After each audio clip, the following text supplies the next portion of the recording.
Some more stories for you tonight. Property lawyer and CEO of Comet Properties, Odeniho Chiamanteng, is asking government to set up a $4 billion bullet fund under the National Development Bank for the housing sector. He also suggests a digital payment platform to allow people pay their property rate to enable government raise revenue. He spoke to Odilia Ntiamwa on Brick and Mortar. Odeniho Chiamanteng says he failed to list on the Ghana Stock Exchange because at the time of the IPO, the 62 million cedis expected to be raised was not actualized. Speaking to Odilia Ntiamwa on Brick and Mortar on Joy Prime, the property mogul called for a $4 billion bullet fund to close the housing gap. He was quick to add that people's disposable income is currently small, though to make a purchase. He indicated that more than 300 houses sit at his side not being bought. We go to villages now. Most of the farming communities and the roofings are all gone.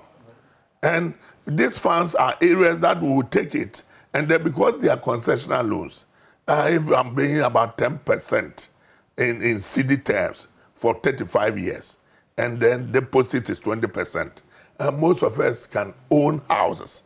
And then the demand will be there for us to deliver, we the developers. In fact, as I sit down, when you go to our site at Brekuso, that is Comet Hills, we have a lot of houses under construction, over 350 houses. That there are no purchases.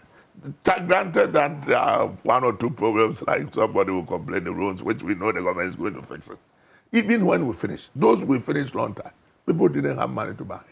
On property tax collection, he said that current payment points do not encourage people to pay.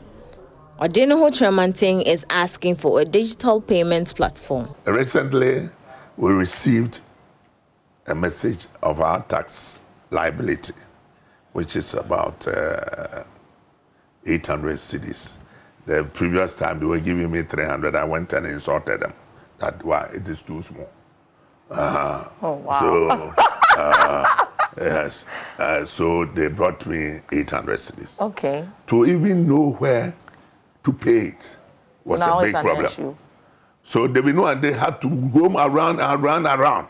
For almost 1 month, we were holding the money.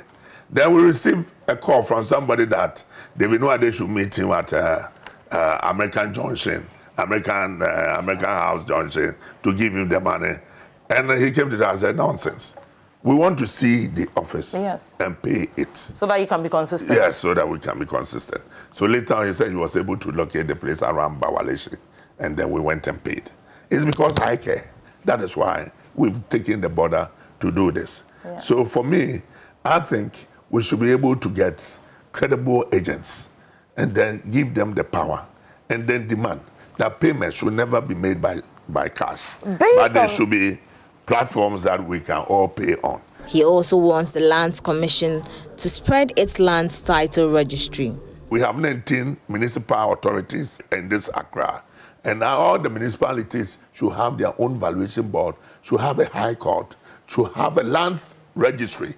The land title registry with only one title registrar over there at Cantonment is totally wrong and unacceptable.